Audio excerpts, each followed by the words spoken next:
The second largest insurer in California will no longer place limits on how many new policies it writes, including high fire danger communities. Consumer investigator Christine Lazar joins us now with what this means for homeowners and our volatile insurance market here in California. Christine? Jamie and Chris, Farmers says it plans to add 5,600 new policies in fire-prone areas immediately, which is a big shift.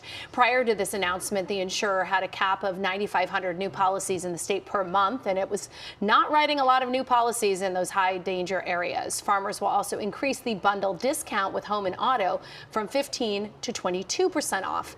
I'm joined now by insurance expert Karl Sussman to explain the ramifications of this, not just for those in the fire-prone areas, but everywhere. First off, Karl, thanks for joining us this morning. What did this mean, having these caps for people who are trying to find new policies? Well, this is the first shift we're seeing, right, from the market that's been locked down to a competitive market. And when Farmers was locked down or capping their policies at, I think it was about 9,500 policies a month, when you control 15 or so % of the marketplace, that basically is a drop in the bucket. So they were writing, but not a lot. It was very hard to get a Farmers policy. Now that they're turning around and removing that cap altogether, this is going to open the floodgates up for people to be able to get quotes and get insurance from them. So what does that do to the affordability in the market and also the availability? Well, the affordability is going to come next, right? We need the competition to start in again. And so Farmers is really taking a chance. They're the first to market, if you want to look at it that way. They're coming back in. They're taking the sustainable insurance strategy, those new regulations that went into place at the end of last year.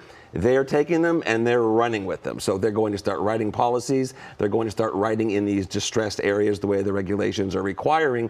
And they've also gone on the record and said that the first quarter of next year, they're going to directly market to over 300,000 residents in specifically distressed areas to be sure that they can get that volume written that they have to. Now, people in general are very skeptical of insurers right now. There's a lot of mistrust, especially with how things were handled after the fire. So Farmers is also asking for a 6.9% increase. The Department of Insurance has to approve that. Do you think that if the Department of Insurance does not give them that rate increase, that will change the way they do business? They'll put the caps back on. Is this kind of a tit for tat thing? Well, like you said, they're asking for 6.9, and in that same filing, they're also asking to raise their home and auto discount from 15 to 22. So they're sending a message. They're saying we need a little bit more rate, but we want to bundle. We want to get bundled business because that tends to be more profitable for insurance companies to have all of their insurance with one place, their home and their car. So I think that they will approve that rate because, again, they're already telegraphing it pretty loud and clear. We want to write everywhere. We're committed to writing in the distressed areas. We're even going to market to those areas. So I think the Department of Insurance will approve it, and it's going to mean more business being written. What about other insurers? State Farm, Mercury, the other big ones we have here in California. Do you think they're going to follow Farmers' lead?